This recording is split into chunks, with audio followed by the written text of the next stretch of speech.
Buenos Días, América. Enseguida, el editorial del día, a cargo del presidente ejecutivo de la cadena Radial América, doctor Galo Enríquez y Enríquez. Buenos días, Ecuador. Buenos días a todos nuestros amigos y amigas que hacen el favor de escuchar América Estéreo en esta ciudad y miran nuestro propio canal de televisión en Internet, América TV, digitando en cualquier parte del mundo y en cualquier aparato inteligente www.americaestereo.com. La nueva historia.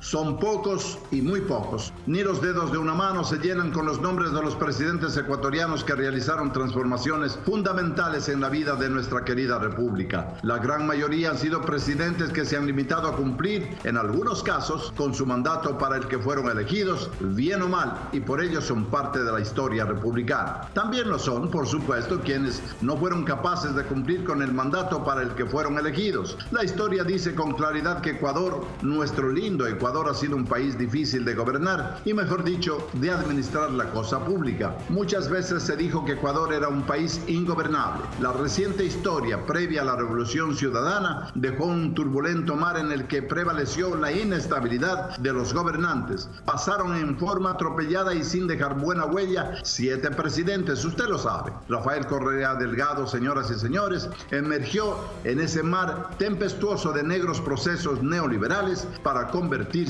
en el verdadero líder de una transformación fundamental que escribe la nueva historia de nuestra querida patria. Es el presidente que mayores transformaciones ha generado en la historia de la República. Los presidentes que recordamos como transformadores en otras épocas pasadas fueron García Moreno y sus cambios en la educación, introduciendo el sistema de enseñanza confesional. Don Eloy Alfaro y su revolución educativa con el sistema público denominado laico. También se puede recordar a Isidro Ayora como médico y sus cambios en la importancia que le dio a la salud. Ahora, Rafael Correa Delgado marcó el presente, señoras y señores, desterró al pasado de inestabilidad y transformó al país en educación, salud, vialidad, comercio exterior, energía. ¡Qué bien! ¿Quién hizo más transformación en la historia? Esto, mis amigos y amigas, ya está grabada en la memoria colectiva de todos los ecuatorianos y ecuatorianas. Es nuestro lindo Ecuador, un nuevo país construido en estos 10 años de la época ganada, que con mucha razón el pueblo reconoce que es, sí, repito, una década ganada, pues está ya escrita la nueva historia de la patria. Buenos días.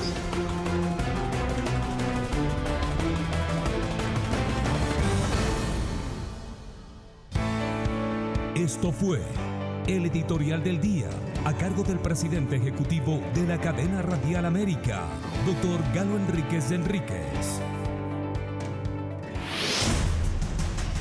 Los personajes que generan noticia de interés general son nuestros invitados en Buenos Días, América.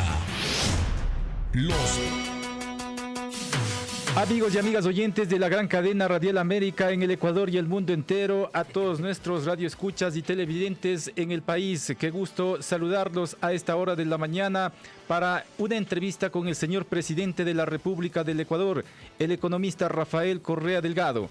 Nos enganchamos varias radios a nivel nacional, la cadena Radial América con sus frecuencias en Pichincha 104.5 FM, Guayas 93.3 FM, Carchin 89.7 FM, Imbabura 89.1 FM, Radio Única Deportiva 94.5 FM, Radio La Poderosa 92.9 FM, América TV y a través de nuestra página de internet www.americaestereo.com, además de Radio Majestad en 89.7 FM estéreo y una gran cadena de radios a nivel nacional.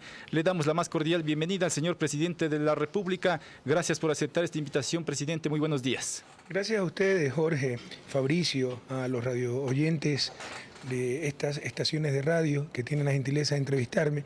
Muchas gracias también, me ha conmovido el editorial de Radio América por parte del presidente ejecutivo, el doctor Galo Enríquez. Qué palabras más generosas para conmigo. Yo sinceramente y sencillamente lo único que creo que he hecho es servir a mi patria, y si hemos logrado algo ha sido por la voluntad del pueblo ecuatoriano. Los pueblos no cambian por un iluminado, cambian por la voluntad, por la toma de conciencia de ese pueblo, y eso es lo que pasó hace 10 años en nuestro país. Dijimos basta, dijimos presente, y mire todo lo que hemos logrado juntos. Presidente, permítame saludar con mi colega Fabricio Vela, que nos acompaña en esta mesa de trabajo para compartir esta entrevista con temas coyunturales que interesa a todo el Ecuador y el mundo. Fabricio, qué gusto, buenos días. ¿Qué tal, Jorge? Muy buenos días. Buenos días a la audiencia de Radio América y también de las radios que se enlazan este diálogo con el señor presidente de la República, economista Rafael Correa, presidente de la República. Qué gusto puedes compartir en los siguientes minutos, evidentemente, un diálogo sobre algunos temas de interés. Y se me permite, Jorge, empezar este diálogo porque hoy, 22 de marzo, estamos a poquito más de 2 meses de que concluya Rafael Correa su administración gubernamental, los 10 años y un poco Todavía más. falta tanto. 2 meses. Yo creía que faltaba menos. 2 meses. ¿Cuál va a ser un poco el accionar de estos 62 días, un poquito más menos, que le quedan a Rafael Correa en la administración de la cosa pública, del gobierno? Mire, gracias por la pregunta, porque es una pregunta muy interesante. Seguir gobernando como el primer día. Nosotros no somos de ese estilo politiquero, oportunista, que, bueno, entonces ya no dejemos la mesa servida, ya no tomemos decisiones, ¿para qué quemarnos? Dejémosle los problemas al próximo gobierno. Seguiremos enfrentando los problemas, seguiremos buscando soluciones, seguiremos tomando decisiones. Eso es gobernar, no se puede contentar a todo el mundo, hasta el último día de mandato, para tratar de dejarle el mejor país posible al próximo gobierno. Usted cuando habla de seguiremos tomando decisiones, yo tuve la oportunidad hace un par de días de entrevistar a algunos actores políticos vinculados a la campaña de Creo y también el último fin de semana escuchar a algunos cercanos dirigentes políticos al candidato Guillermo Lasso e insisten en que gane quien gane el próximo 2 de abril, el nuevo gobierno va a tener que tomar decisiones económicas, habrá que hacer ajuste económico. ¿Cómo va a quedar la mesa en el plano económico? ¿Habrá que hacer ajuste económico después del 24 de mayo? Pero mire, es una contradicción en sí mismo. Si hay que hacer ajuste económico, se supone es para generar ingresos para el Estado, ¿o estoy equivocado? Entonces, ¿cómo están proponiendo reducirse ellos 3.700 millones de impuestos por año? La pérdida del terremoto, una sola vez, 3.300 millones. Ellos pretenden reducirse más que esa pérdida cada año, 3.700 millones, y por otro lado dice que hay que hacer ajustes económicos. Usted ve, o sea, la respuesta está en ellos mismos, la contradicción cae por su propio peso. Ahora, presidente, el candidato Guillermo Lasso en esta campaña electoral que la han denominado sucia, ha planteado una serie de alternativas de generación de empleo, muy en particular 1 millón de empleos, y consecuentemente este tema ha generado expectativa en la gente. ¿Esto lo podemos considerar como demagógico? ¿Cómo lo califica el presidente de la República? Bueno, yo también puedo decir que voy a generar 2 millones de empleos. Que me diga cómo. ¿Y dónde? Tal vez en España, Italia, ahí ya generó hace rato, Estados Unidos, en Panamá, con su banco. Pero que diga cómo, si no es pura demagogia. Mire, lo mismo dijo Maguada, no se olvide, creo que ofreció 900.000 empleos. Lo mismo dijo el presidente Macri, con todo respeto, en Argentina. Entonces la pregunta es, ¿cómo? Nosotros hemos generado empleo. ¿Usted sabe cuánto ha aumentado la fuerza laboral, la población económicamente activa en estos 10 años? En 1,5 millones de personas. Eso significa que la economía, para no incrementar los índices de desempleo, y prácticamente tenemos menos desempleo que en el 2006, revisen la cifra, estaba en 6%, estamos en 5.2%, pese a todo lo que hemos tenido que soportar estos 2 últimos años. En verdad lo hemos logrado reducir el desempleo hasta 3.9%, ahora está en 5.2%, pero aún muy inferior al nivel de desempleo de antes de nuestro gobierno. Si se ha incorporado 1,5 millones de personas a fuerza laboral, significa que la economía ha generado por lo menos 150.000 puestos de trabajo por año. ¿Y esa es la realidad? ¿En qué sectores, señor presidente, fundamentalmente? Porque, No, por ejemplo, pues, revisando las cifras económicas, uno se encuentra con que los sectores inmobiliario y de la construcción crecieron mucho hasta el año 2015, pero 2014, mejor dicho.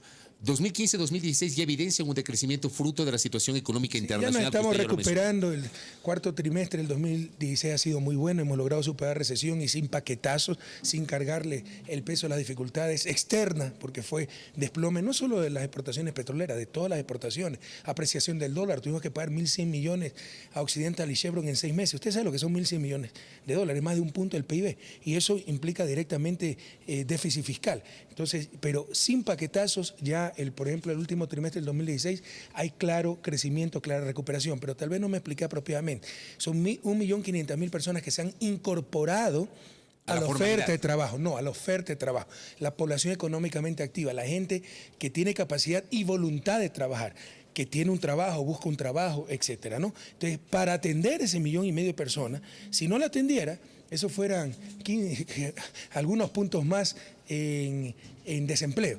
Entonces tiene que absorber la economía de ese 1,5 millones de personas. Si la tasa de desempleo se encuentra en menor nivel que antes de nuestro gobierno, significa que en estos 10 años, por lo menos, abuelo de pájaro, se han creado 1,5 millones de puestos de trabajo, es decir, un promedio de 150.000 puestos anuales. A eso me refiero. Ante la caída, señor presidente, del precio de barril de petróleo como factor externo que ha afectado la economía y ha sido difícil precisamente gobernar con un precio de barril muy bajo, el gobierno nacional ha tenido que acudir mano a una deuda externa para aliviar la economía y producto de eso también, según cifras del Banco Central del Ecuador, se ha registrado en leve mejoría en los últimos 3 trimestres. ¿La economía se está sustentando en deuda, economista Correa? No, pero cuando usted tiene, es como, mire, la economía no es algo esotérico. La quieren convertir en algo complicado los pseudoanalistas para hacerse pasar como sumo sacerdote, pero la economía básicamente en sentido común es como un padre de familia. ¿Qué pasa el padre de familia que se le incendia la casa, viene inundación, se le lleva el carro, los muebles, etcétera? Tendrá que pedir prestado para superar el bache. Así también somos los países. Además de que estamos muy bien preparados para para enfrentar ciertas dificultades. Por ejemplo, si ese padre de familia, ¿no?, ha capacitado a sus hijos, él mismo se ha capacitado, podrá incluso con inundación ver cómo siembra de nuevo, hacer producir la tierra, buscar alternativas de trabajo, porque tiene capacidades, tiene talento humano. Esas capacidades somos las que hemos acumulado en estos 10 años. Pero obviamente, mire, nosotros hemos perdido solo en ingresos petroleros, cerca de 8.000 millones de dólares los 2 últimos años. Y eso impacta directamente al sector fiscal porque el petróleo es del fisco. Solo petróleo, más miles de millones por reducción de recaudación tributaria porque se contrajo la economía. Entonces, cuando usted enfrenta todas esas cosas, más un terremoto de casi 8 en escala Richter, más 1.100 millones en 6 meses para el Occidental y Chevron, ¿cómo financia aquello? Por supuesto que tiene que recurrir a financiamiento. Presidente, por ajuste que haga, porque redujimos la inversión pública en cerca de 6.000 millones de dólares. Pero, presidente, acercarnos al techo de la deuda externa, que es un 40% según la ley vigente, ¿no es muy riesgoso para un país? Pero ¿quién le ha dicho que nos estamos acercando a ese 40%? Con la deuda consolidada, ese ¿no? 40% lo pusimos nosotros mismos. Yo propuse 50%, lo bajaron en la Asamblea. Estados Unidos tiene 100%, 107% de coeficiente de deuda PIB. O sea, fue un coeficiente bastante arbitrario, pero es la ley, hay que respetarla. Pero la deuda consolidada, medida de acuerdo, no a los malabares que hace la oposición, que le suman cualquier cosa para ver si llegamos al 40%. Medida de acuerdo a los manuales del Fondo Monetario, ese coeficiente de deuda PIB está en 27%. Excluyendo la deuda interna, señor presidente. Excluyendo la deuda interna. La deuda interna con respecto al sector privado, no. La deuda interna al interior del Estado, eso sí se netea, de acuerdo a los manuales del Fondo Monetario. O sea, la cifra que tienen otros países es de acuerdo a esta metodología también. Ahora, estoy revisando una nota y me gustaría tal vez información por parte del señor presidente. Diario Universo dice, deuda interna del Ecuador sube 906 millones de dólares. El gobierno emitió bonos de deuda interna por 906 millones de dólares entre enero y febrero de este año. ¿A qué se refiere estos 906 millones de deuda interna, señor presidente? O sea, Diario Expreso a la economía es más o menos como tres patines a la justicia, el Universo también. O sea, qué falta de seriedad. Porque ellos ven solo el incremento bruto, el financiamiento. Pero mucho de ese financiamiento es para pagar deuda. Entonces no es el incremento neto. ¿Cuánto es que dicen que hemos...? 906 millones de dólares en deuda interna. Dice que el gobierno emitió bonos de deuda interna. Si eso sirve para pagar, por ejemplo, la deuda del IES, no es que aumentó 900 millones la deuda interna. Hay un cruce de cuentas ahí. Por supuesto, pues. Gran parte del financiamiento que se llama rollover, reestructuración, refinanciar, etcétera, como hacen todos los países del mundo, como hacen las empresas. Se le va a vencer una deuda, prestan de nuevo, pagan eso y poco a poco van disminuyendo la deuda hasta pasar el bache. Entonces ellos solo toman el endeudamiento bruto, no el endeudamiento neto, porque parte de ese endeudamiento, de ese financiamiento, sirve para pagar deuda. No es que aumenta la deuda de 900 millones de dólares, es uno de los tantos porrazos que la prensa, incompetente o mala fe, le da al análisis económico. Y con la situación económica actual, digamos, con la explicación que usted ha generado, señor presidente, respecto de las necesidades de financiamiento, ¿tranquilamente sale bien el gobierno hasta el 24 de mayo o se asegura el resto del año también para el nuevo gobierno? Bueno, hasta ahora se está cumpliendo el plan de financiamiento, o sea, eso es público. Se presenta un presupuesto con un barril de petróleo que me parece que está calculado 40, 42 dólares, revísenme, verifíquenme, es una medida cifra bastante conservadora. En función de eso, hay una necesidad de financiamiento que no es déficit necesariamente. El déficit es básicamente la diferencia entre gastos e ingresos. Necesidad de financiamiento es lo que tenemos que pagar como deuda y en consecuencia podemos reestructurar esa deuda con nuevo financiamiento. Eso es lo que los Kikuyu y el Fondo Monetario llaman movimientos por debajo de la línea, pero ya son cosas técnicas y medio esotéricas y sí, porque son las prácticas de las finanzas públicas. Entonces, eso ya está identificado. ¿Cuánto necesitamos? Y se está cumpliendo el plan de financiamiento. ¿Se puede entonces en esa medida, señor presidente de la República, el próximo gobierno hacer una recompra de deuda a tasas menores que las que se adquirió con su gobierno? Por supuesto, la puede reestructurar. Pero a ver, aquí una reflexión. Usted puede tener déficit cero y de todos modos necesita financiamiento, porque tiene que pagar deuda, eso no es parte del déficit. Esos son otros movimientos financieros, ¿ya? Déficit es lo que afecta básicamente su situación. Para hacer una analogía con el sector privado, es como el estado de pérdida y ganancia. ¿Cuánto gané o cuánto perdí? ¿Cuánto gasté, cuánto ingresé? Me faltan 2.000 millones, tengo déficit, ¿ya? Pero cuando usted paga una deuda, no es ni más rico ni más pobre. ¿Por qué?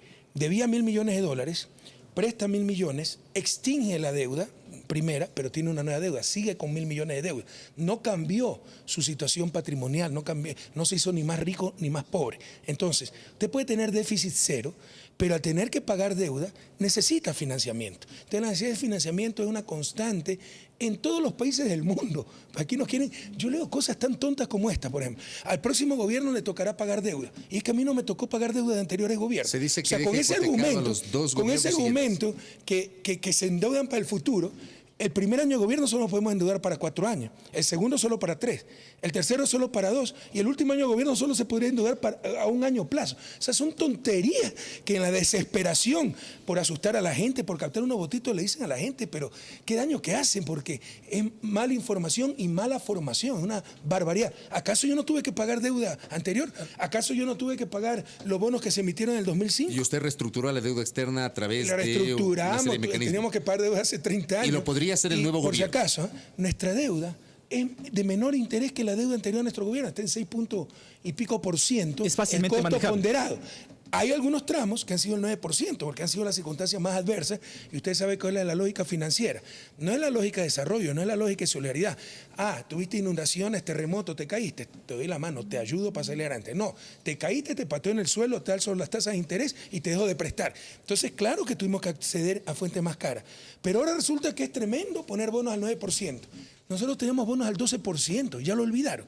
Y el nuevo gobierno, con la economía estabilizada, sin tener que enfrentar todo lo que hemos enfrentado que no se ha visto en historia ecuatoriana, terremotos, pagos internacionales, caída del precio del petróleo, caída de todas las exportaciones, apreciación del dólar, ya sin todos esos factores externos juntos incluso, puede estructurar los tramos de deuda más caros. Alguien seguramente le diría, lo que está diciendo el presidente Correa es: tapamos un hueco, pero abrimos otro hueco. Y así es la lógica de la economía. Bueno, si quiere llamarlo así, pero se llama refinanciamiento. Y eso lo practican todos los gobiernos, lo practican todas las empresas. Muchas veces lo practican los padres de familia, ¿no? Yo presto, ya todavía no salgo del bache, sigo prestando hasta salir del bache, pero poco a poco voy disminuyendo mi endeudamiento, mis pasivos. Por supuesto, el momento en que me cayó todo de golpe, si me incendió la casa, perdí el trabajo, se me dañó el carro, etcétera, a la final tuve que prestar.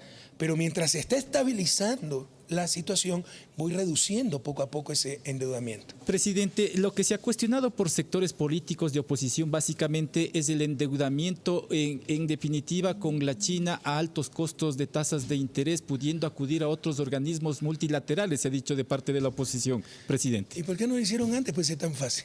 Vea, la deuda antes de nuestro gobierno tenía un costo ponderado de 7%. La de nosotros está alrededor, confírmeme las cifras, por favor, del 6%, más bajo. Entonces, si es tan fácil, ¿por qué no lo hicieron antes? Porque es mentira. Para acceder a un crédito, que sí los tenemos, del 2%, del 0%, tenemos créditos concesionales, básicamente, interés muy cercano al 0%, pero tenemos el 2, 3%, pero no todo puede ser así, ya son excepciones. Pero si usted quiere endeudarse con el Fondo Monetario, Banco Mundial, al 2%, como lo hacía antes el país, le van a imponer sacar el subsidio al gas, el subsidio a la gasolina, eso es lo que no dice. A través de las cartas de inversión. Le ponen los paquetazos, y eso jamás vamos a aceptar. Pero, por ejemplo, en su última visita, o primera visita y última, al Ecuador, del presidente Xi Jinping, presidente chino, nos ofreció un crédito de $1.000 millones, 3.000 millones de yuanes, a 20 años plazo al 2% de interés. también se acceden a esa fuente de financiamiento, pero es solo para reconstrucción. Entonces, cuando usted quiere financiamiento abierto para pagar deuda anterior, para atender infraestructura, etcétera, ya es muy difícil encontrar esos créditos concesionales al 2%, que sí los hemos tenido. Pero si es tan fácil obtenerlo, entonces debo asumir que la deuda que yo recibí tenía un costo ponderado del 2% y en realidad tenía un costo ponderado del 7%, mayor al que nosotros tenemos. Esa es la realidad. Ese crédito que acaba de señalar, ¿sí accedió el Estado ecuatoriano, ese crédito de $1.000 millones, los 3.000 millones de yuanes que cita el presidente Correa? Nos van a dar. Estamos negociando. Pero sí se está negociando. Es seguro, sino que los tiempos chinos son un poco largos, pero en los próximos días me parece incluso un equipo de finanzas irá para ya firmar el crédito y es básicamente para reconstrucción del terremoto.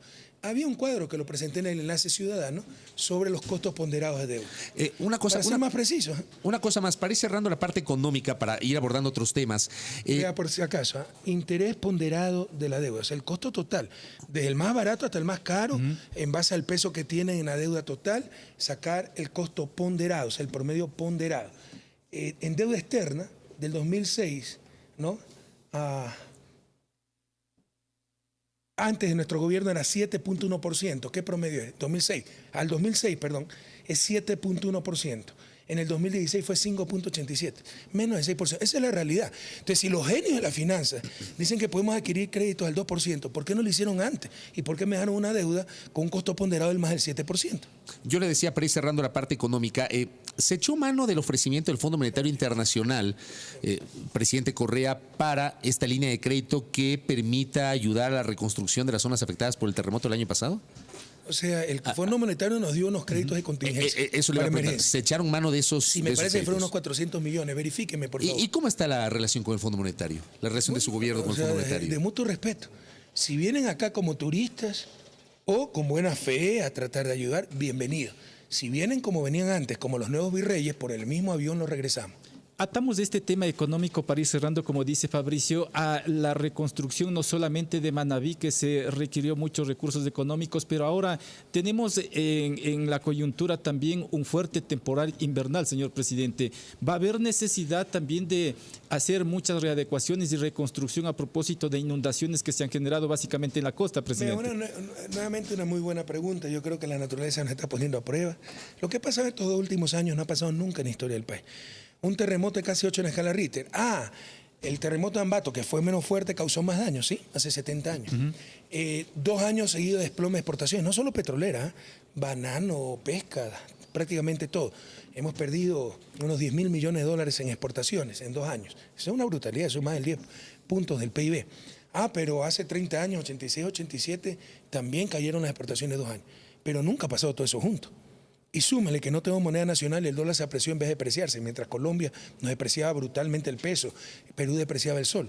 Y súmele que por estos tratados de protección recíproca de inversiones firmados por gobiernos entreguistas en época neoliberal, toda transnacional nos lleva a estos tribunales donde los árbitros son sus propios abogados y nos hicieron pagar en 6 meses a Occidente de la Chevron $1.100 millones. Eso es más de 1 punto del PIB. Eso nunca se ha visto.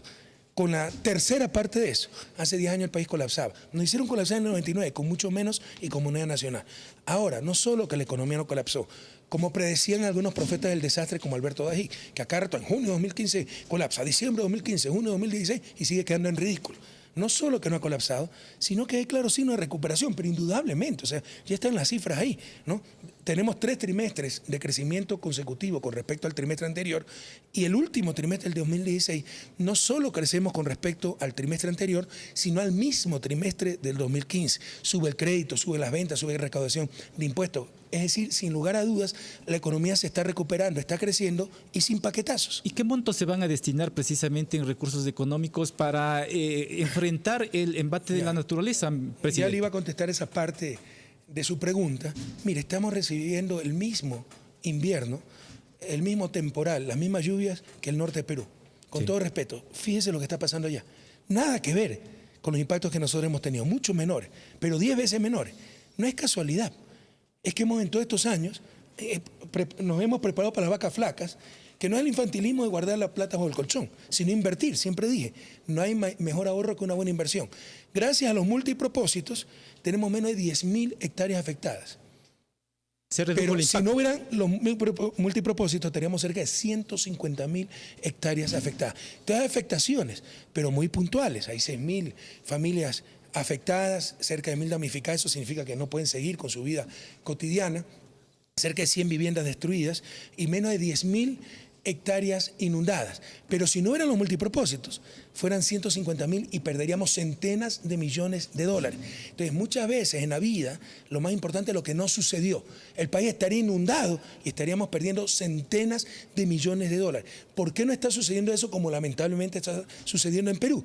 Gracias a las inversiones y particularmente a los multipropósitos, pero también reforzamiento de río Zarumilla, en Salitre, etcétera, en el río Vinces, hecho durante todos estos años. Pero habrá necesidad de hacer nuevas inversiones en lo que resta de su gobierno. Siempre va a costar algo. Digo, para enfrentar esa situación. Siempre hay que seguir climática. haciendo inversiones. Faltan muchos ríos para proteger, faltan multipropósitos, pero se ha hecho muchísimo. Presidente Correa, dejemos de lado la parte económica. No sé si tiene algún dato adicional que quiera compartir con los oyentes en esta mañana respecto de la situación económica. Queremos abordar también el tema político porque evidentemente estamos a 8 días, Jorge, amables oyentes, 8 días de la segunda vuelta electoral y... Bueno, hay algunos detalles vinculados a la segunda vuelta a esta campaña. Para empezar, el tema de las encuestas. Llama la atención el hecho, y yo hice un comentario esta mañana incluso en mi programa de radio, llama la atención el hecho de que el sábado posterior a la primera vuelta electoral, la empresa encuestadora Cedatos presenta una cifra que le otorgaba una intención de voto a Guillermo Lasso superior a Lenín Moreno. El viernes de la semana anterior presenta otra cifra mediante la cual le otorga una intención de voto de 50.8 a Lasso por sobre el 49.2% a Moreno y habla de un empate técnico. Pero anoche, y creo que esto es lo que llamó la atención, presenta una nueva encuesta, es decir, 4 días después, en donde, según esta simulación, en la cantidad de votos válidos, lo pone ya a Moreno por encima de Lasso en intención de voto, con una distancia de más o menos 5 puntos, 52.4 sobre 47.6%. ¿Cómo entender el comportamiento de las encuestas? Que ya se lo debatió, que ya se lo discutió, que ya se lo comentó y generó polémica en la primera vuelta, hoy mismo. Y le pregunto a usted, porque usted también ha sido candidato, 2006, 2009, 2013. ¿Hay que creer en las encuestas, señor presidente? ¿Usted cree en las encuestas? Honesta y bien hecha, por supuesto. ¿Y cuáles son esas? ¿Cómo determinamos cualquiera menos Cedatos y Márquez? ¿Ah? Así de simple. Mire, el Cedatos es fraude. O sea, Polibio Córdoba es un tipo que sabe de estadística, es PhD en econometría, eso significa estadística avanzada aplicada a la economía. Él sabe, pero depende pues quién es el cliente, entonces qué es lo que saca. Jamás el banquero ha estado por arriba de Lenín. Esa primera encuesta que sacaron, que nos madrugaron, ¿no?, a la semana siguiente, la primera vuelta, ¿no?, fue para engañar al electorado. Las cifras reales ponían por debajo a Lasso, ellos lo saben. Cuando sacan la segunda, de empate técnico, la verdadera encuesta que hicieron los pone por debajo. Entonces, ahí me enviaron un video donde un mismo funcionario de Cedatos, asqueado de cómo manipulan las cifras y las encuestas, denuncia con papeles, con facturas. Primero, ¿quién los contrata? Los contrata una empresa vinculada al Banco Guayaquil, del vicepresidente, me parece un tipo Correa, Iván Correa. No es ni prójimo mío, ese es lo Correa de los chiros, no de los pelucones, ¿no? Un Iván Correa, creo que es vicepresidente del Banco Guayaquil, que tiene una empresa y es la que contrata a Cedatos. En otras palabras, la campaña de Lasso. Denuncia cómo manipulan las cifras, las verdaderas cifras, donde Lenín Moreno está ganando. Entonces parece que ante tanta presión y al verse evidenciado, ya nos sacan el día de ayer o anteayer una encuesta en que ya Lenín Moreno esté 3, 4 puntos por arriba. En realidad está mucho más, está de 12 a 15 puntos por arriba, pero ya tuvieron que cambiar el orden ante la presión y la evidencia de que están manipulando las cifras. ¿Usted cree, señor presidente, solamente con esto, Jorge, para complementar, cree usted, señor presidente, que las empresas encuestadoras deberían transparentar detalles de quienes los contratan cuando se trata de este tipo de trabajos que a la larga terminan siendo información de interés público? Porque las cifras que presentan al país sobre un proceso electoral y sobre una intención de voto es información de interés público. No solo eso, puede jugar con la fe pública. Pero deberían transparentar esa información. O sea, yo propuse una reforma legal para ser mucho más estricto, que el CNE pueda sancionar a la encuestadora si no demuestran técnicamente cómo obtuvieron esos datos. No me hicieron caso, no pude. Yo que soy autoritario dictador, no logré esa reforma. Pero yo creo que hay que ser mucho más estricto, porque es manipular información, es jugar con la fe pública, es hacerle fraude moral a la ciudadanía. No se puede engañar de esa manera. El banquero nunca ha estado por arriba de Lenín. Pero, presidente Correa, da la casualidad que en la primera vuelta del 19 de febrero esta encuestadora en mención Cedatos es la única que se acercó más al margen de error, más o menos 3%, presidente. Eso no es tan cierto. No, ahora me ponen más o menos 3%. Alguna vez dijeron que tenían margen de error más o menos 3%. Es un margen de error grande. En Exipol puede haber. Claro. Tengo que ver la situación técnica, las condiciones técnicas de la encuesta. Pero normalmente el margen de error es menor. Y recuerde que ese dato le daba 31% pues, a Lasso y acabó en 28%. Entonces ya pusieron margen de error de 3% para no quedar mal. Pero resulta que está en el extremo del margen de error. ¿Sabe cuál es la probabilidad de eso? Usted dice, presidente... Le insisto, o sea, mire, Polibio Córdoba es un tipo que sabe, el dueño de ese datos, ya que trabaja para Lasso, también trabaja para Teleamazonas, fue presidente del Banco Central con Lucio Gutiérrez, es cercano a Sociedad Patriota. Es un tipo que sabe de estadística. Entonces, para no quedar mal, para poner el colchoncito y no darse el suelazo tan fuerte, nos pone entonces 31%, sabiendo que va a ser 28%, pero está dentro del margen de error del 3%. Usted sabe, pregúntele a cualquier estadístico, la probabilidad de que esté en el extremo del margen de error. Usted dice, señor presidente, que hay que generar sanciones para este tipo de engaños, en definitiva, de parte de las encuestadoras. Se habla ya en el Consejo Nacional Electoral de que efectivamente se debe hacer reformas al Código de la Democracia en este sentido, pero hay que ir por la parte legal, señor presidente, porque la primera vicepresidenta de la legislatura, Rosana Alvarado, habló ayer indicando de que va a ir a la Fiscalía a hacer una denuncia en fraude electoral en contra de ese dato. ¿Hay que ir por ese lado? O sea, yo creo que puede haber ahí un ilícito, muy claro, se está jugando con la fe pública, es un atentado a la fe pública, no se puede engañar hacia la gente. Eso nunca existió, que el banquero estuviera por arriba del Lenín Moreno, nunca pasó, pregúntele a cualquier encuestador serio. Pero puede fue ser mentira, fue fraude. Solamente esto, Fabricio, puede ser entonces que no solo eso, la distancia está aumentando a favor de Lenín. Pero puede considerarse también, señor presidente, que las encuestadoras fallen y el día 2 de abril, si es que puede ocurrir que el presidente sea Lasso, ¿ustedes aceptarían los resultados definitivos? Por supuesto que hay que aceptar los resultados, pero yo le diría que esa probabilidad es prácticamente inexistente, es imposible. O sea, tenemos una distancia de 12 a 15 puntos aumentando, no disminuyendo. O sea, ¿cuál sería la posibilidad de compensar las palizas que está recibiendo Lasso en ciertas provincias? ¿Usted no cree que la Sierra Central en la semana la Sierra Central estamos mejorando muchísimo? O sea, no hay por dónde. Resta una semana de campaña, esas encuestas presidente. No toman, pues, el voto externo. El voto externo fácilmente sacamos 60.000, 80.000 votos de diferencia a Lasso. ¿Qué lectura le da el presidente Correa, por ejemplo, al resultado electoral de la primera vuelta? Lenín Moreno gana en toda la costa, pero por ejemplo, y gana en parte de la sierra, pero por ejemplo en las 4 provincias de la Sierra Centro no le fue bien, allí ganó Guillermo Lasso, me refiero a Bolívar, Tungurahua, Cotopaxi y Chimborazo. Guillermo Lasso gana en 5 de las 6 provincias amazónicas con excepción de Sucumbíos, gana en Loja, gana en Galápagos. ¿Qué lectura le da usted a este comportamiento del electorado si analizamos justamente este fenómeno a nivel de provincias? Que tiene que ganar en algún lado, porque quiere que le ganemos en todos lados. Ya se mal acostumbraron al 2013 cuando de 33 circunscripciones electorales yo gané en 32, pues solo perdí en Napo y no contra Lasso, contra Gutiérrez, que es de Napo. Pero hay una fuerte presencia indígena en estas provincias de la Sierra Centro, el comportamiento de la Sierra Central siempre ha sido muy particular y nos ha costado descifrarlo. Y asumimos la responsabilidad, respetamos mucho la voluntad de los hermanos de la Sierra Central y parte de la Amazonía, ¿no? Pastaza siempre ha sido muy influenciada por esa Sierra Central. Pero recuerde que yo perdía también, ganaba, en el 2006 ahí ganó Lucio Gutiérrez. En el 2009 no nos fue bien en la Sierra Central, solo en el 2013 logré revertir esos resultados. Entonces siempre la Sierra Central ha votado no necesariamente con nuestra tendencia. Hay muchas explicaciones, ¿no? Pero hipótesis, ninguna verificada. Por ejemplo, que los evangélicos apoyaron a la derecha, hay una importante presencia evangélica. En Chimborazo, por ejemplo. Por ejemplo, que ahí hay muchísima presencia de militares retirados, pero la vieja guardia, de esos que les gustaba la dictadura, etcétera, y hacen trabajo militar contra el gobierno nacional. Muchísimos medios de comunicación contrarios al gobierno, muchísimos medios comunitarios que a las 5 de la mañana solo reparten mentiras, incluso en quichua, para los indígenas. Entonces, hay muchas explicaciones, pero principalmente nuestra responsabilidad. Tenemos que esforzarnos como gobierno y como proyecto político para convencer a nuestros conciudadanos de la Sierra Central. A propósito de este proceso electoral que ya se acerca a la fecha 2 de abril, se ha puesto en duda también la cadena de custodia que está a cargo de Fuerzas Armadas. La salida del general Luis Castro ha generado más rechazo en sectores de la oposición situación muy en particular.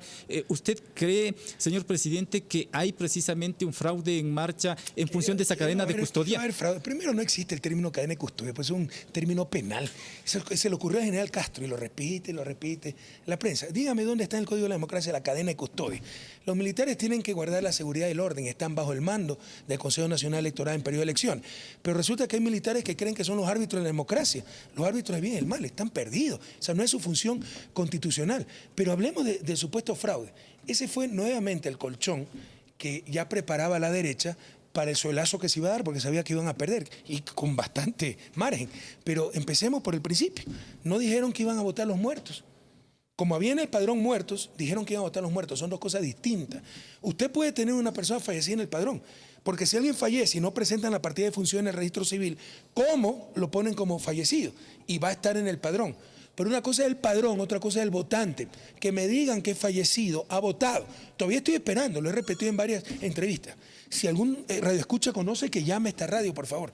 La derecha, que nos diga, porque eso es lo que sostuvieron, que los muertos votaban. No, puede haber fallecido un padrón. De hecho, el padrón se cerró el 4 de octubre. En el país fallecen 6.000 personas por mes. Es decir, a febrero teníamos 30.000 fallecidos más. Otra cosa es que voten. Una cosa es empadronado, otra cosa es votante. Que me digan que muerto fue votante. Estamos esperando. Luego, cuando pierden, el 19 de febrero, sale un irresponsable como este señor Andrés Páez. Aquí están las pruebas del fraude. Aquí están las actas adulteradas. Se hace un close-up y son las cartillas de capacitación pues, del Consejo Nacional Electoral. ¿Qué ha dicho la prensa corrupta de eso? ¿Qué ha dicho la prensa mercantil? Esta prensa cómplice de esta derecha. No dice nada. Eso es gravísimo. Eso en otro país, pues ese tipo estaría sepultado por mentiroso. Ahora ya sale un alto oficial diciendo que se rompió la cadena de custodia, que eso es cadena de custodia. Y yo me reuní, porque soy amigo del general Castro, ¿no? Me reuní, a ver, ¿qué pasa? No, es que cuando estuvieron preparando los kits por parte de esta empresa que lo está haciendo de nuevo, no hubo presencia militar. No fueron los conscriptos, eso me dijo. Antes lo hacían los conscriptos, eso es falso. Desde el 2002, de 2003 lo hace esta empresa, con vigilancia de observadores internacionales, con el Consejo Nacional Electoral, con cámaras. Pero como no le habían hecho los conscriptos, se había roto la cadena de custodia. ¿Qué es eso, por favor? Pero además es contradictorio, porque si insinúan que el fraude se hizo preparando los paquetes electorales, ya al llevarlos al día de la votación, ya el fraude estaba hecho. Entonces, ¿para qué se demoraron tanto? No decían que era en la demora que se estaba realizando el fraude y ahora dicen que ya el fraude estaba hecho. Pónganse de acuerdo aunque sea para mentir, pues. El nuevo comandante general del Ejército, pregunta directa, señor presidente, con todo respeto, ¿es cercano a usted, como han dicho algunos? El general Edison Narváez. Bueno, yo al general Narváez lo conozco hace como 20 años. Hay que poner gente lejana.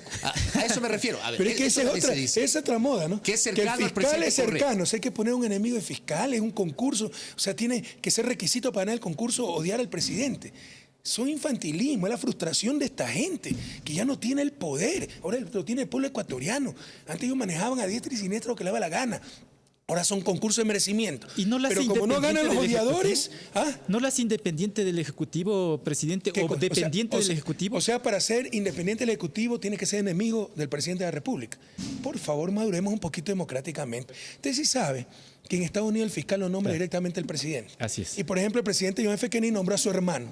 ¿A alguien se le va a ocurrir que no va a ser objetivo, que no va a cumplir la ley? Pero con nuestros complejos tercermundistas, los complejos tercermundistas de ciertos sectores, aquí, si no eres enemigo del presidente, no tienes independencia, por el amor de Dios. Presidente, esta última inquietud nos lleva a ir un poco más al plano político respecto de la conformación de la próxima Asamblea Nacional. Si bien es cierto, Alianza País va a tener una mayoría nuevamente absoluta, pero no calificada, las fuerzas políticas de oposición se van acomodando en función de, si cabe el término, torpedear los proyectos del movimiento Alianza País. En esa medida también se anuncia una posible consulta popular, obviamente de llegar al poder el señor Guillermo Lasso y hasta una asamblea constituyente. ¿Cuál es su lectura, presidente? Primero que no va a ganar, pero es prácticamente imposible. O sea, créame, yo soy objetivo en estas cosas y sé hacer encuestas. Entonces, tenemos encuestas verdaderas, 6.000, 10.000 casos tenemos una encuesta. Pero, o sea, cada vez sube más la diferencia. Hay una que ni siquiera se ha publicado porque nos da 17 puntos en votos totales. Y la que menos nos da es 10 puntos en votos totales. Pero hablemos del puntos. evento no consentido. Pero no me interrumpa. No, okay, espérame, Fabricio, porque me está interrumpiendo acá. Entonces déjame acabar la idea. Entonces unos 12 puntos en votos válidos. Primero, no va a ocurrir. Segundo, en el evento no consentido de que ocurriera. Es lo último que van a hacer. Van a consulta popular y les ganamos. Van a asamblea constituyente, me presento el candidato, les ganamos. Y ratificamos la Constitución del 2008, anticipamos elecciones y puede ser que me les presente el candidato y en 2 años está corriendo de nuevo presidente. Ustedes tienen terror de esas cosas. No lo van a hacer nunca. Fabricio. Bueno, sí, yo le hablaba del evento no consentido del señor presidente de la República por estos anuncios de Lasso. Primero la consulta popular. Además, la consulta tiene que pasar por el tamiz de la Corte Constitucional. Le pregunto, ¿también el tema de la Asamblea Constituyente tendría que pasar por el tamiz de la Corte Constitucional? Me parece que sí, según el último tramo de la Constitución. O sea, para definir si las reformas que están proponiendo se puede hacer vía Asamblea Constituyente. Sí, me parece que hay el filtro de la Corte Constitucional. Ahora, lo que decía Jorge es, no va a tener mayoría calificada, es decir, 2/3 como tiene la actual legislatura, que incluso aquella mayoría posibilitó la aprobación de las enmiendas constitucionales en diciembre del año 2015, pero sí va a tener mayoría absoluta para reformar, para derogar o para crear nuevas leyes. ¿Qué le hace falta a este país con urgencia, señor presidente, y que tal vez la actual Asamblea no va a alcanzar o usted no va a alcanzar a proponer, tomando en cuenta los 2 meses y un poquito más que le queda de gobierno? Ya por si acaso, la Constitución dice que la Corte Constitucional, artículo 443, calificará cuál de los procedimientos previstos en este capítulo corresponde en cada caso para reformas a la Constitución, enmiendas a la Constitución. Si es la reforma parcial que no suponga una restricción en los derechos y garantías constitucionales ni modifique el procedimiento de reforma a Constitución, tendrá lugar por iniciativa de la Presidenta o Presidente de la República o a solicitud de la ciudadanía, ¿no? La iniciativa de reforma constitucional será tramitada en asamblea, ¿no? Esa fue la vía que usted utilizó, mejor dicho, sí, que la asamblea utilizó para las enmiendas. Pero lo tuvo que calificar la Corte Constitucional. Ajá. Para la asamblea constituyente solo podrá ser convocada a través de consulta popular. Esta consulta podrá ser solicitada por la presidenta o presidenta de la República, por las 2/3 partes de la Asamblea Nacional o por el 12% de las personas inscritas en el registro electoral. La consulta deberá incluir la forma de elección de los representantes y de los representantes, de las representantes y los representantes. Esto es un error idiomático. La Academia de la Lengua dice que solo se tiene que utilizar en plural el masculino. Los representantes y las reglas del proceso electoral. No, o sea, directamente con consulta popular sí se puede llamar Asamblea Constituyente sin pasar a la Corte por la Corte Constitucional, si estoy leyendo e interpretando bien estos artículos. Correcto. Ahí hablamos del evento no consentido. Lo otro le decía, la mayoría que van a tener es absoluta. Eso dice la Ley Orgánica de la Función Legislativa y la propia Constitución. La mayoría absoluta en la Asamblea es 69, tenemos 74. Tienen 74, exactamente. ¿Cuáles son los retos de la próxima legislatura con esa mayoría que, remarco lo que dijo Jorge, no será calificada, es decir, no llegarán a los 2/3, pero sí es una mayoría que supera el mínimo de 69, van a tener 74 para aprobar, reformar o derogar leyes? ¿Cuáles son los retos desde su óptica, usted ya fuera del poder, de la nueva legislatura y el nuevo gobierno? Seguir gobernando en función del bien común, no en función de guardar el bolsillo de una oligarquía que ni siquiera pagar impuestos. Muchas cosas, por ejemplo el Código de Salud, ¿no? Está pendiente y probablemente empiece a discutirse y tendrá que ser resuelto por la próxima asamblea. O sea, esto es un proceso dinámico, las sociedades son como organismos vivos, van evolucionando, hay que cambiar, adaptar las reglas. Para empezar, la nueva Constitución del 2008, ya prácticamente todas las leyes que ordenaban la Constitución del 2008, ley de comunicación, la ley de cultura, etcétera, están procesadas o están ya aprobadas o están en proceso. Pero hay muchas otras leyes que hay que ir modificando en función de la evolución de la sociedad. Por ejemplo, un nuevo Código Orgánico de Salud. Presidente, el candidato de Alianza País, Lenín Moreno, en estos últimos días ha sido enfático ya en precisar algunas reformas a leyes como la Ley Orgánica de Educación Superior en el tema que tiene que ver con la admisión de los estudiantes al sistema universitario y la misma Ley de Comunicación, cuando en principio eso un poco era impensable para la oposición política. Esto como que sorprende a muchos sectores, estos cambios o estas reformas que se pretenden hacer en el próximo gobierno. Bueno, no he escuchado de reformas a la LOES. ¿Cuál es la reforma que está proponiendo? Porque el sistema de admisión basta cambiar un reglamento, ¿no? De hecho, se lo está cambiando, ya se lo cambió. Básicamente, claro. Pero no hay reforma legal. Y en la Ley de Comunicación lo propio reformar algunos artículos. Es fácil ver los toros de lejos, pero recuerde lo que nosotros encontramos como país. Encontramos más de 70 universidades. Muchas de ellas, llamarlas universidades era un insulto a la academia.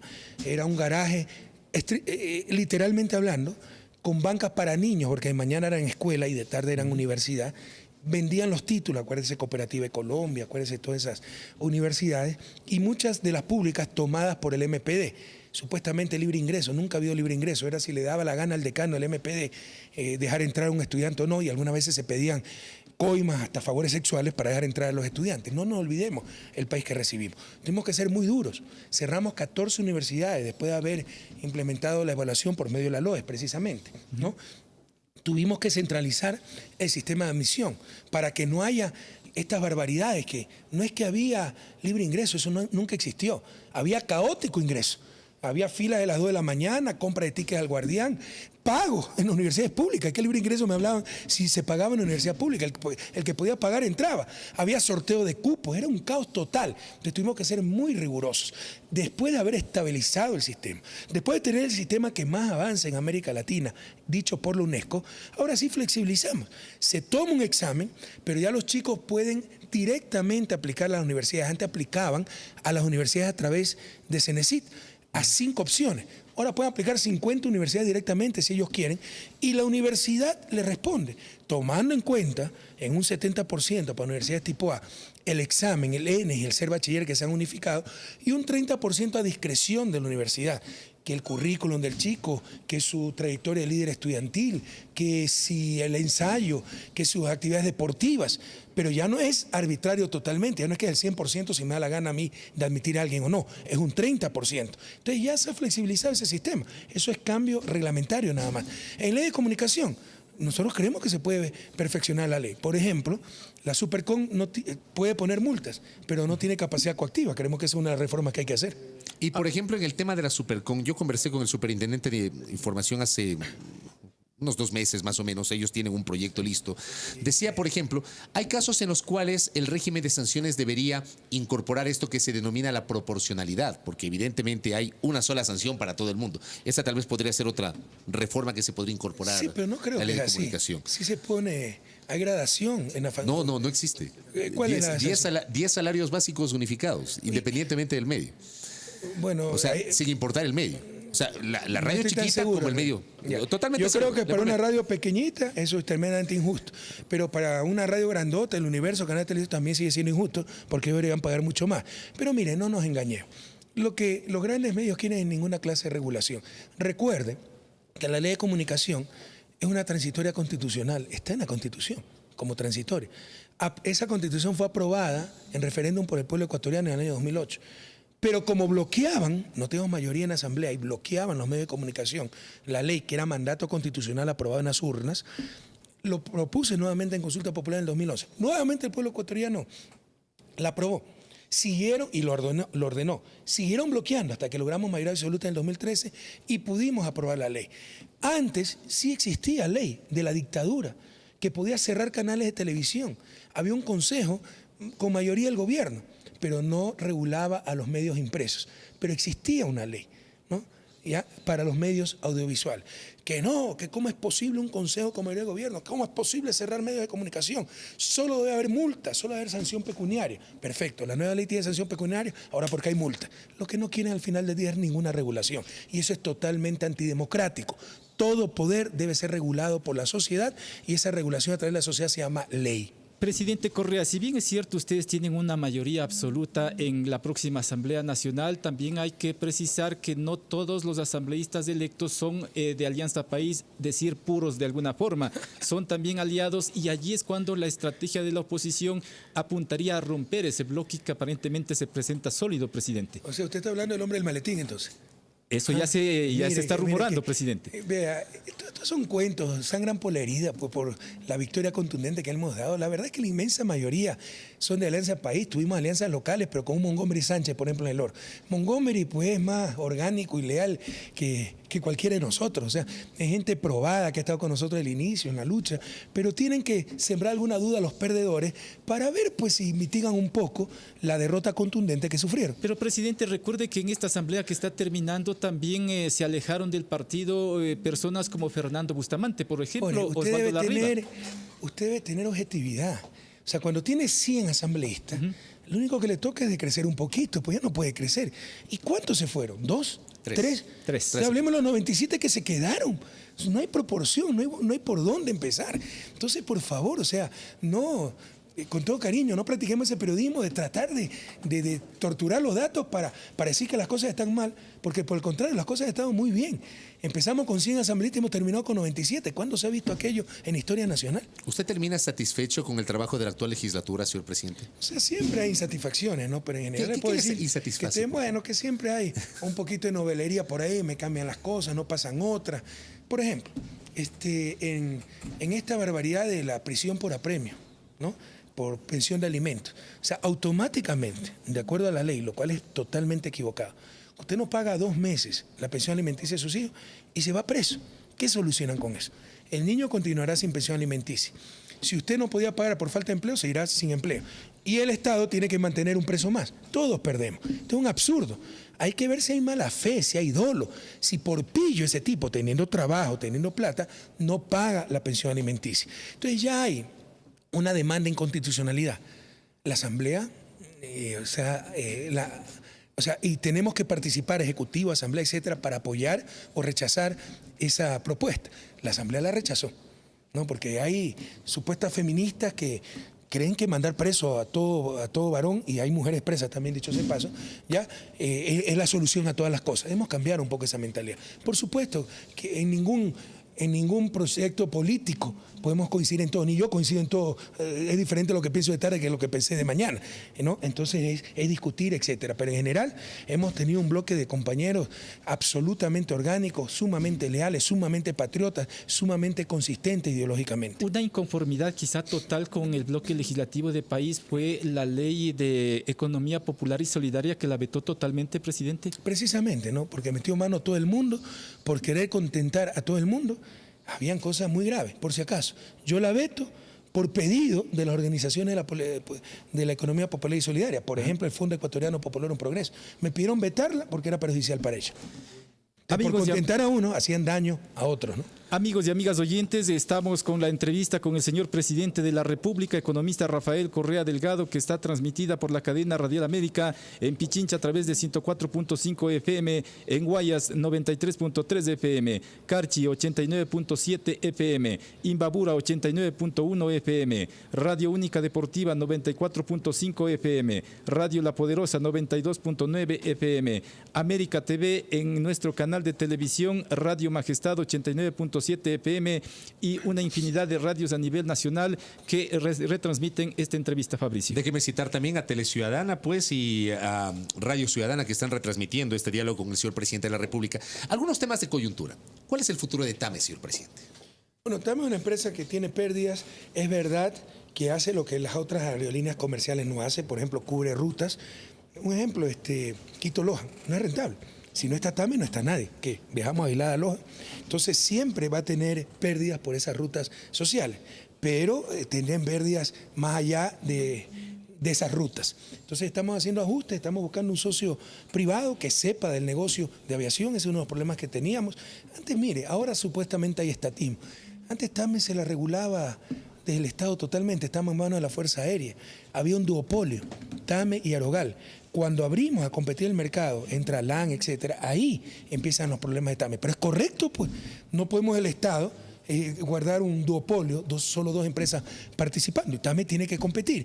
Y al ponerse a competir, nos damos cuenta de muchas falencias, que exceso de personal, que ineficiencia en cuanto a costos, diversidad de aviones, malos contratos, etcétera. Entonces se está depurando, arreglando todo eso, y la mejor manera, creemos, es hacer una alianza público-privada. Ahí, por ejemplo, señor presidente, la idea sería, dentro de esa alianza público-privada, que el sector privado, el socio privado, tenga mayoría del paquete accionario, o el Estado tendría la mayoría. No tengo problema si tiene mayoría. Lo importante es que administre el sector privado, que sabe más del negocio, ¿no? Y que tiene más flexibilidad para tomar decisiones. Pero siempre alianza público-privada, no una venta total de la aerolínea. Eso está descartado. Si alguien está interesado en venta total, yo no tengo problema. Si es que alguien plantea comprar totalmente TAME, no hay problema. Sí, yo no tengo problema. O sea, mire, hay que saber hasta dónde va el Estado. Nosotros recibimos a TAME como empresa pública. Y era de la Fuerza Aérea. No, ya está en manos civiles. Y cuidado, no es que ahora está mal, siempre ha estado mal, sino que antes ni siquiera tenía balances, ¿no? Pero yo me acuerdo que en el 2008, frente a los problemas de TAME, tuve una reunión cuando todavía la manejaba Fuerza Aérea. Y la gran recomendación 2007-2008 del gerente de ese entonces fue prohibir la entrada de LAN, sacar a LAN del mercado. Es una barbaridad. TAME tiene que competir. Y en esa clase de coyunturas, O sea, es mejor que lo maneje el sector privado. Yo creo que hay sectores estratégicos que tienen que ser manejados por el Estado. Eso no y significa otros, privatización, presidente. pero de una empresa que es comercial, pues. ¿Sí me explico? O sea, otra cosa es privatizar los sectores estratégicos, privatizar nuestro petróleo, nuestra minería, recursos naturales, que nadie los ha producido, que están ahí. Otra cosa es una empresa de aviación comercial que tiene que competir con otra en el mercado. O sea, no son cosas sustanciales para el Estado. ¿Qué pasó el socialismo del siglo XXI no es estatista, busca el bien común. ¿Qué pasó con el tema de Sopladora, señor presidente? Que usted también hizo un anuncio respecto de la posibilidad de una participación privada en el manejo de Sopladora. Hay varios interesados. ¿Cómo está eso? ¿Cuál es la idea para Sopladora? Una concesión. Porque mire, para nosotros la verdadera concesión es que el sector privado haga la vía, haga la hidroeléctrica y luego la administre con regulación. Lamentablemente, a las circunstancias, ¿no?, que tuvimos problemas muy serios y nosotros hemos invertido mucho, con mucho dolor, porque nos cuesta, ¿no? Buscamos concesionar una hidroeléctrica grande, en este caso Soplador. Hay muchos interesados y continuamos en la negociación. Presidente, permítame tocar el punto de la corrupción que ha vinculado a algunos exfuncionarios suyos, ahora prófugos de la justicia ecuatoriana. El candidato presidencial Guillermo Lasso precisamente ayer anunciaba el nombres de aquellos funcionarios que están vinculados. Finalmente dejó para 30 días después, si es que gana la presidencia de la República. ¿Cómo va la investigación en esta línea del gobierno, habida cuenta de que también habrían otros involucrados del mismo gobierno nacional, presidente? Vea, Jorge, debemos ser precisos en las cosas, ¿no? ¿Por qué asume que está involucrado el gobierno nacional y no el municipio de Quito, que tiene el contrato más grande con Odebrecht? Sí ve todas las distorsiones y cómo nos logran encasillar nuestras ideas, ¿no?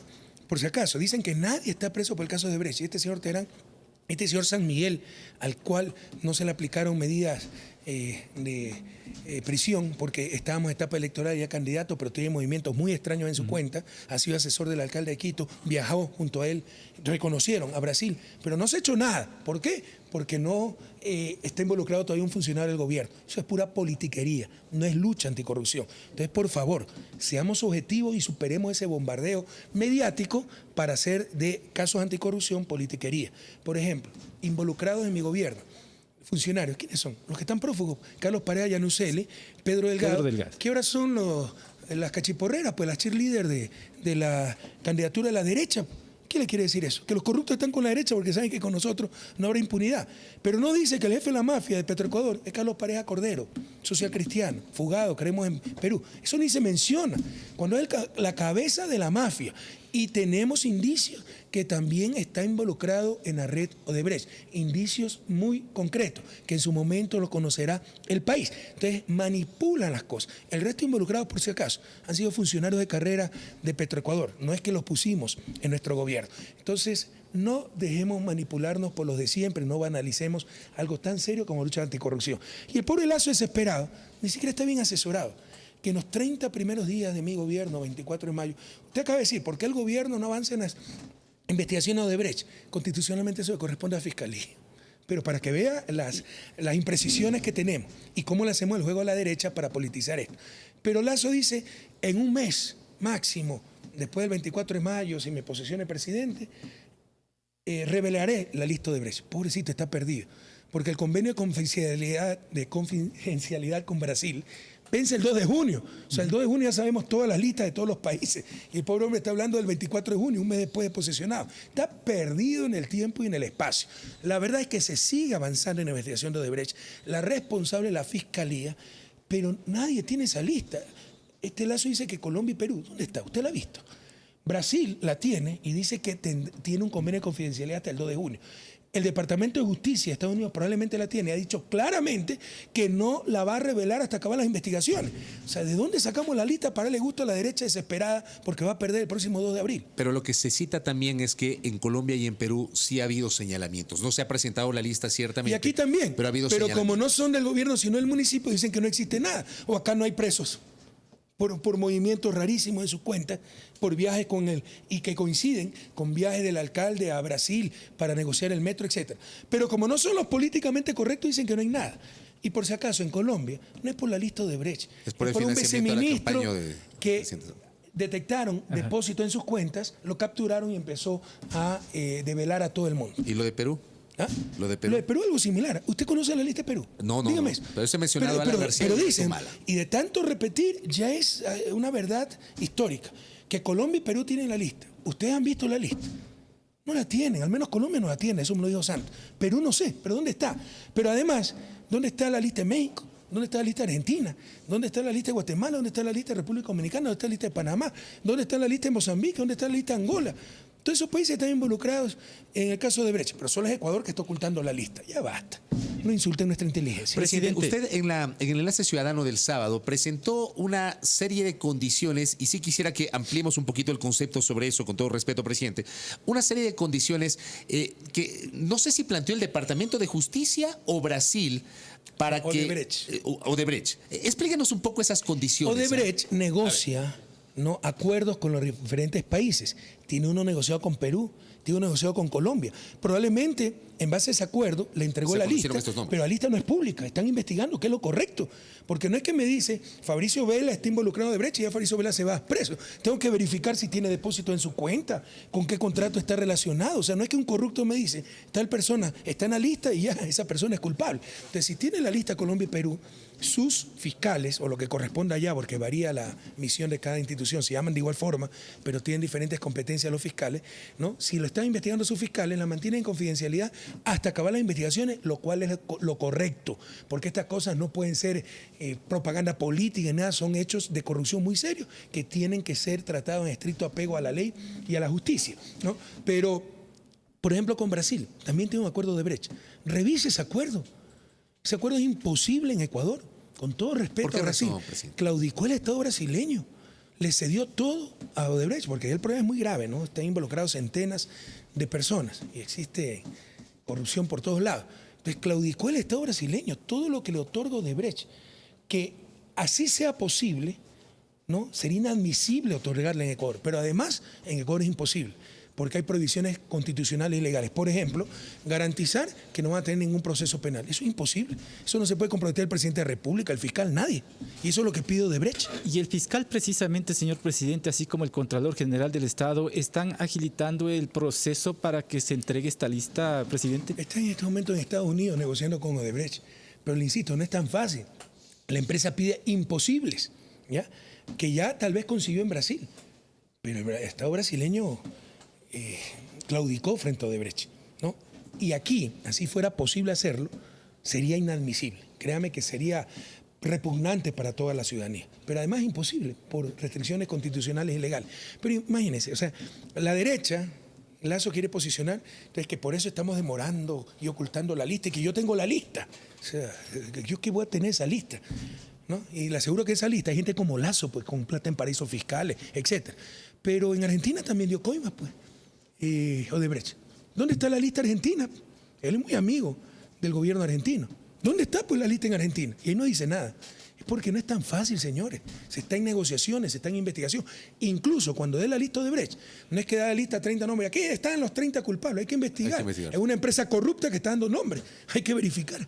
La palabra de los prófugos de la justicia ecuatoriana, que son Pedro Delgado, así como el señor Capaya, como se lo conoce. Y Roberto Isaías también. Y Roberto Isaías y otros también. Los pelucones son prófugos de la justicia. Están, señor presidente, en redes sociales, a través de videos, obviamente, indicando ahora que se entregaron dineros al fiscal general del Estado y al Contralor General del Estado para tapar la corrupción.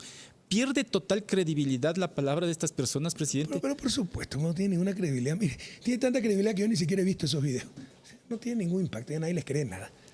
A propósito de las redes sociales, esto me lleva a preguntarle si a su criterio hay que regular las redes sociales porque se dice de todo en las redes sociales. Yo sí creo y sé que esto va a ser tergiversado, pero ya lo dijo Angela Merkel, ya lo dijo Alemania, ¿no? Están proponiendo una ley extremadamente dura, con multas muy fuertes, para aquellos que repitan, amplifiquen mentiras en las redes sociales. Porque, por favor, las redes sociales pueden ser la máxima expresión de la libertad de expresión, perdóneme la redundancia, pero también la máxima trinchera de los cobardes, para que desde el anonimato, ¿no?, difundir cualquier mentira, cualquier barbaridad que atente contra el prestigio de las personas. Y el prestigio de las personas es un derecho humano, reconocido, por ejemplo, en la Carta Interamericana de Derechos Humanos. Entonces, yo sí creo que hay que sancionar cualquier medio de comunicación que repite una mentira y también las redes sociales, aquellos que difundan, amplifiquen mentiras. Sé que tenemos que hacer un corte brevemente, señor presidente, para cerrar ya el tema de Odebrecht. ¿El municipio de Quito debería terminar unilateralmente o renegociar ese contrato para la construcción del metro para Quito, Ya tomando en cuenta que ya está prohibido. es un Mire, dice que no se ha consorcio. hecho nada. Allanaron la oficina de Odebrecht. Se prohibió desde lo judicial pagos Odebrecht. Entonces hay pagos pendientes.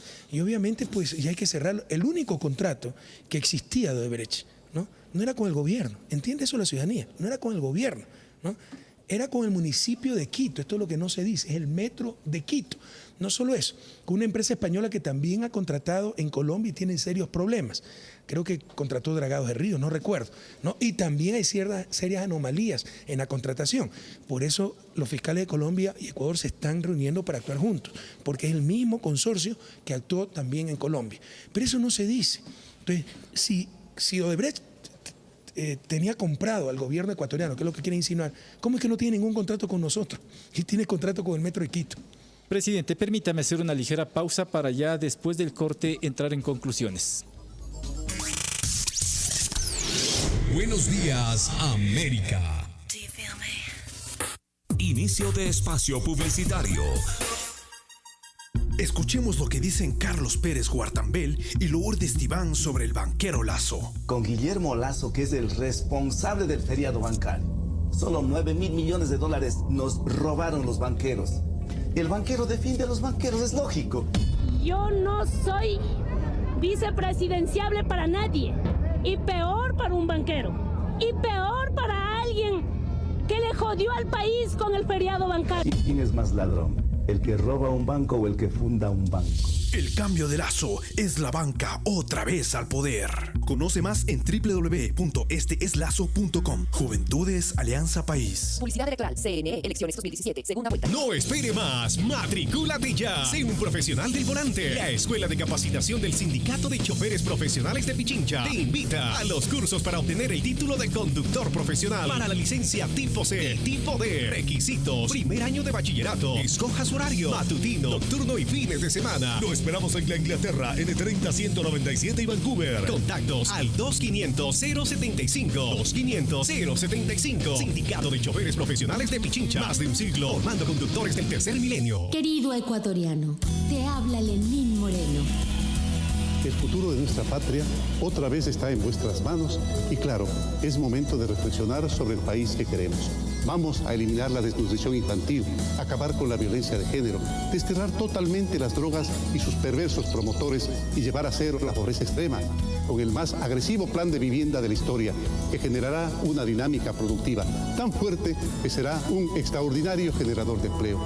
Ahí está el plan Toda una Vida, para acompañarte desde la concepción hasta el día en que Dios decide cerrarnos los ojos. Vamos a cambiar, tomando lo mejor y haciéndolo aún más grande.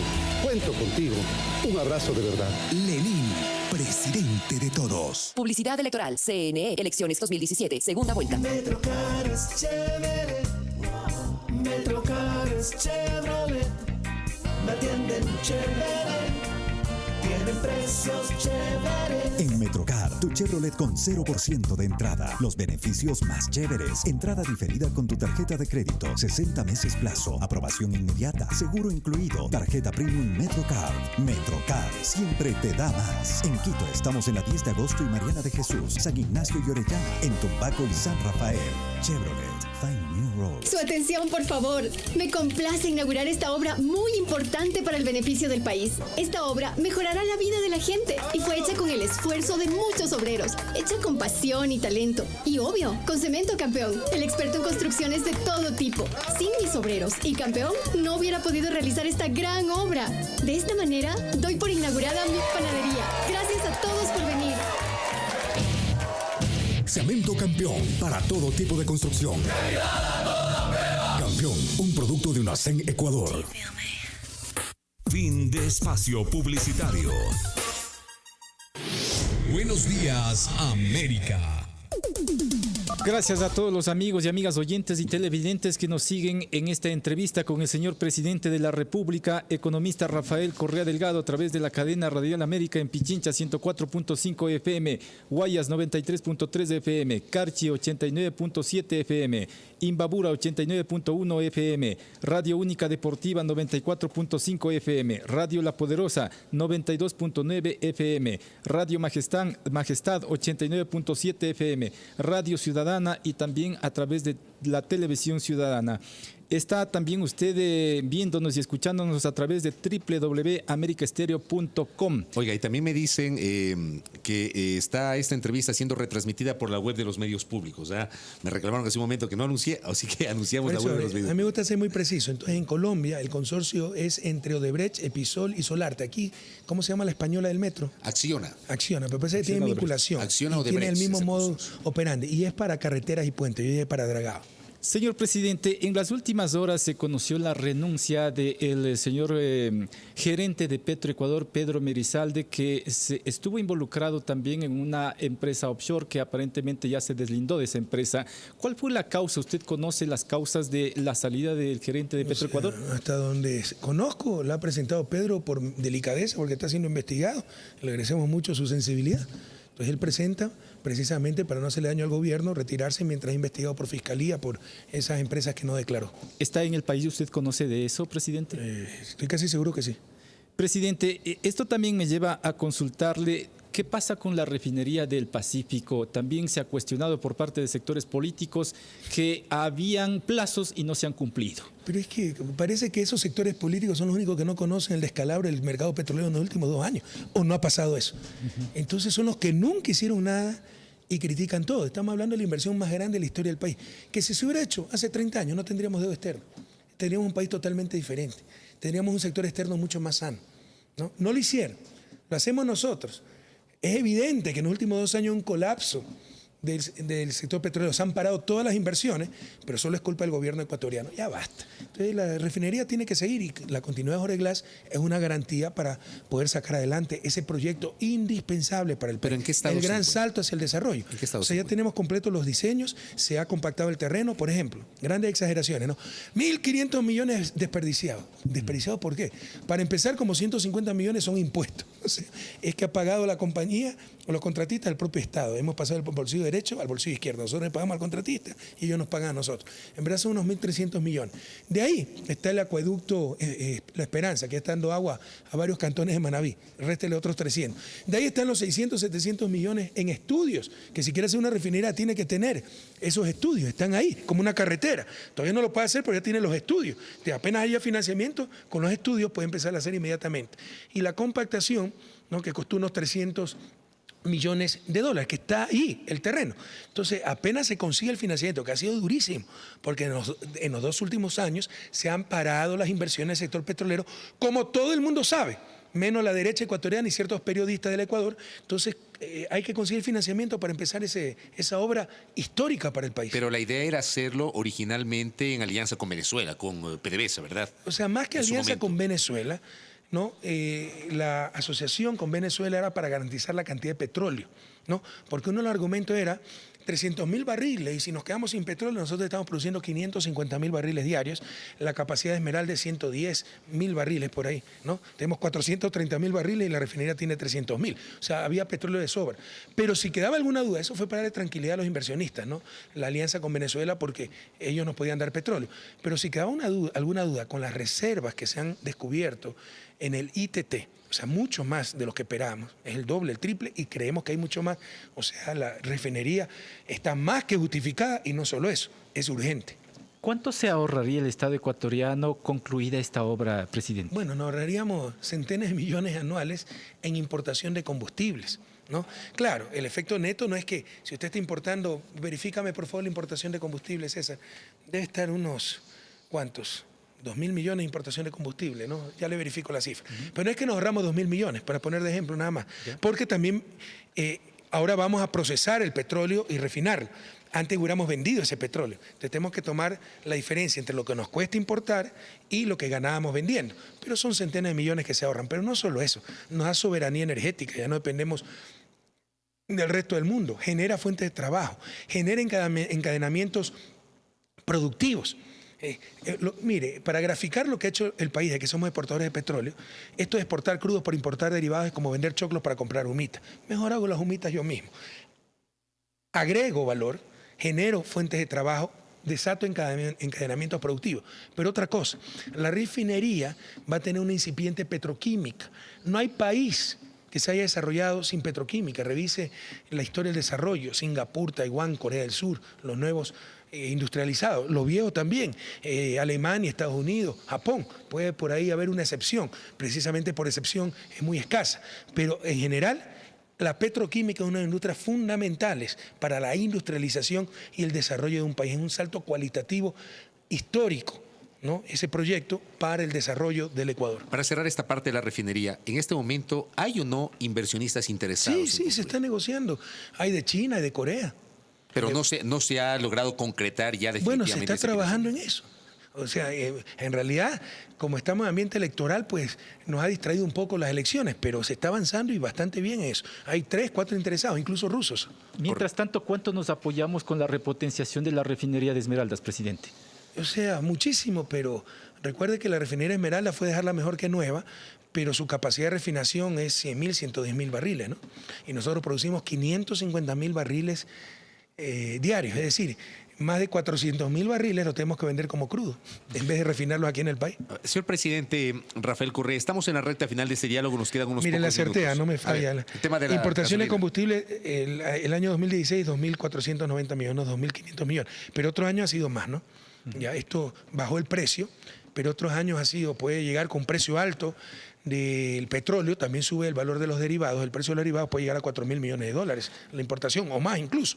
Pero le insisto, no es que perdemos solo eso, porque si refinamos ese petróleo en el país, dejamos de exportar y con la exportación teníamos ingresos. Entonces la diferencia neta es menor, pero sí nos ahorramos centenas de millones de dólares. Correcto. Decía yo en la recta final de este diálogo y casi como previsión informativa, en minutos el señor presidente de la República estará en el sur de la capital para visitar los proyectos de construcción de 2 unidades educativas del Milenio. La una, Fausto Cayambe, debo decirlo públicamente, me ha llamado la atención.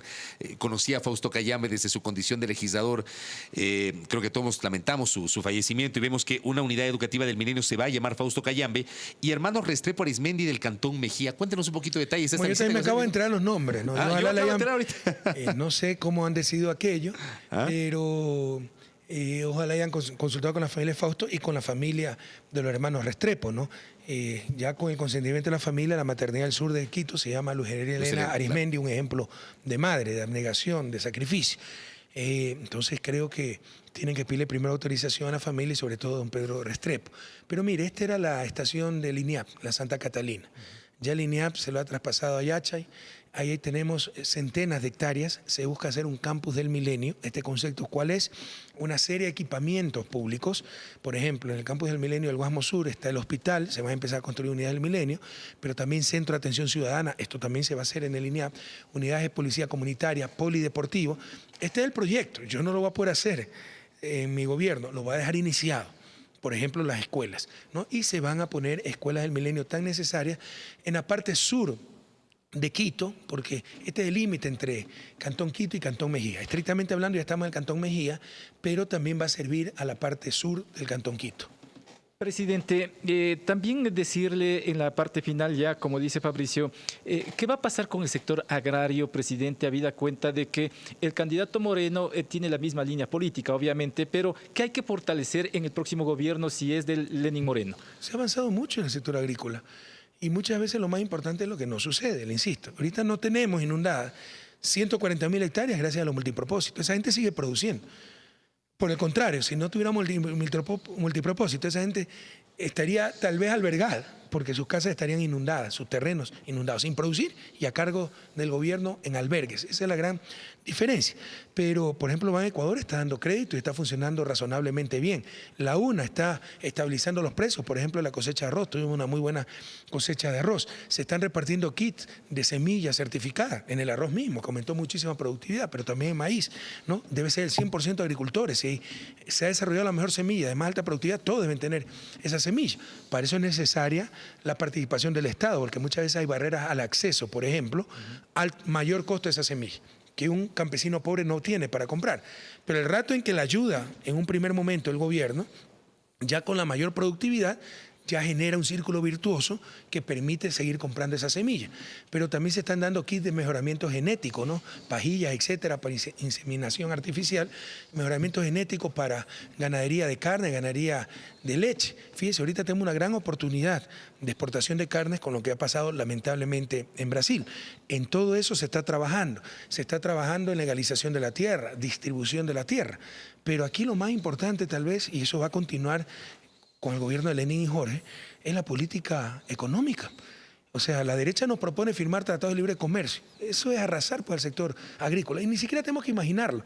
Mire lo que ha pasado en Colombia con el arroz, porque se ha multiplicado por 10 con el Tratado de Libre Comercio con Estados Unidos las importaciones de arroz de Estados Unidos. Mejora, el consumidor tiene productos más baratos. Primero, no es cierto.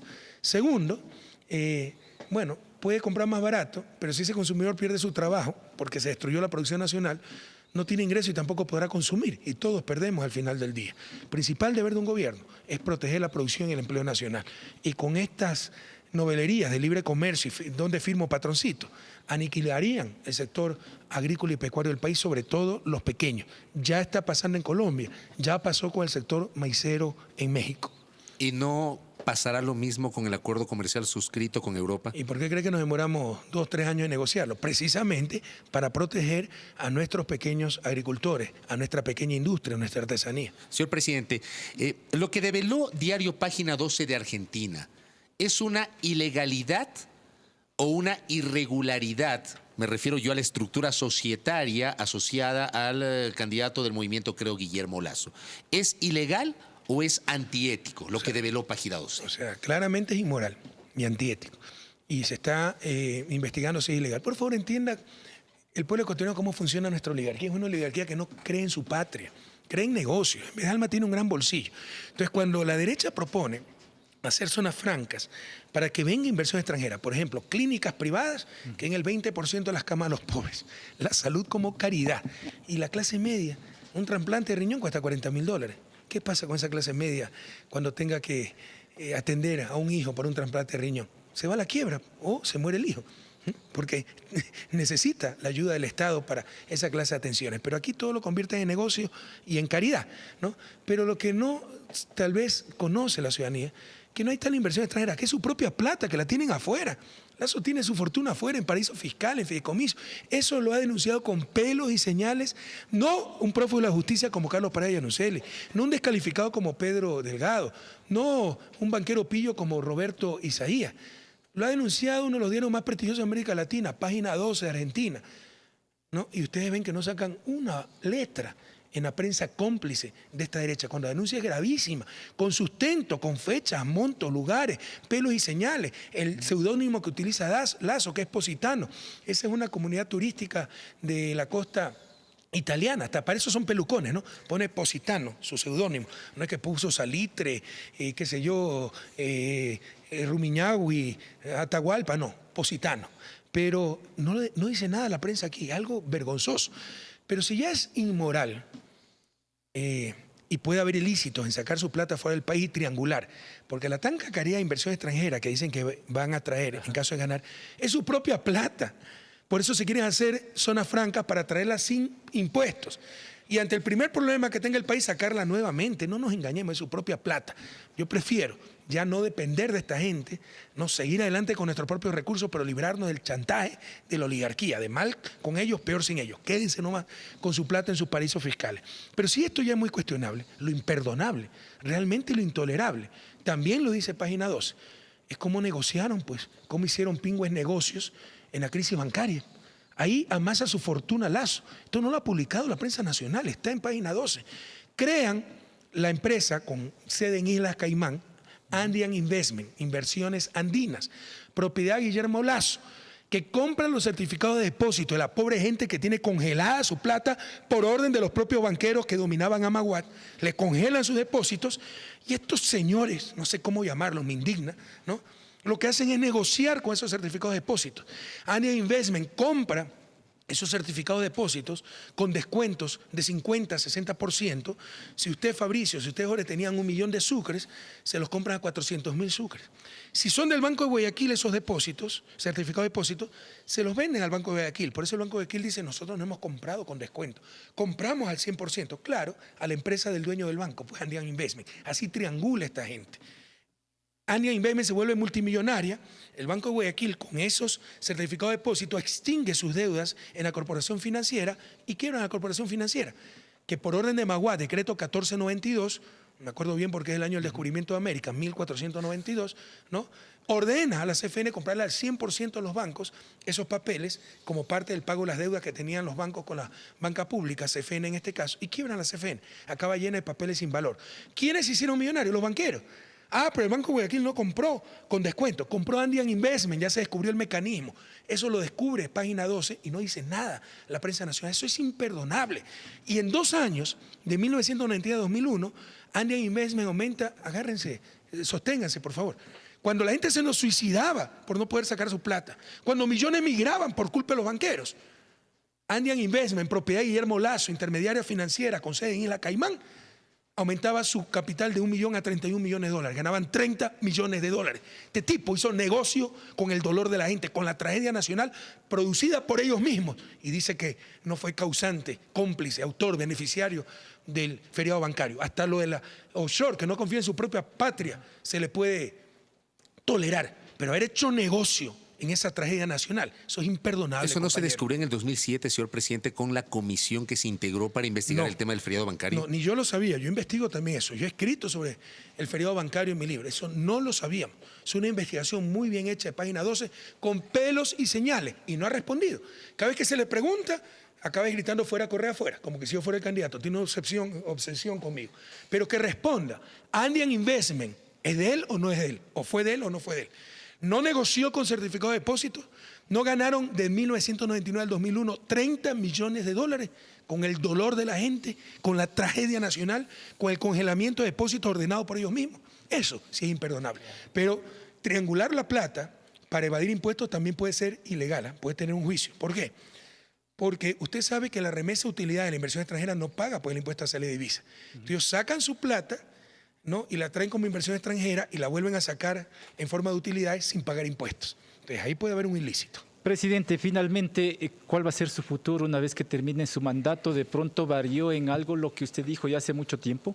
No, me voy a dedicar a los quehaceres domésticos.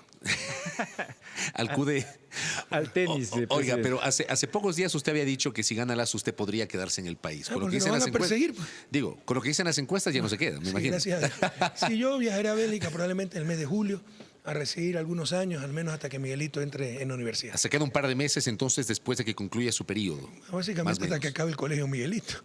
Presidente, le quiero agradecer mucho por su presencia en este espacio. Gracias a ustedes, compañeros. Y un abrazo pues a todos los radio oyentes. El presidente de la República, el economista Rafael Correa Delgado, en entrevista frontal con la cadena Radial América y todas las radios que se enlazaron a esta entrevista, así como la televisión. Fabricio, qué gusto, gracias. Gracias, Jorge. También gracias al señor presidente de la República y obviamente a todos los medios que tuvieron la gentileza de retransmitir este diálogo a través de América Estéreo, con todas las emisoras, además, que forman parte de la cadena América, Tele Ciudadana, Radio Ciudadana, la web de los medios públicos. Evidentemente, hemos mantenido un diálogo muy interesante a nivel informativo con el señor presidente de la República. Muchas gracias. Buenos días.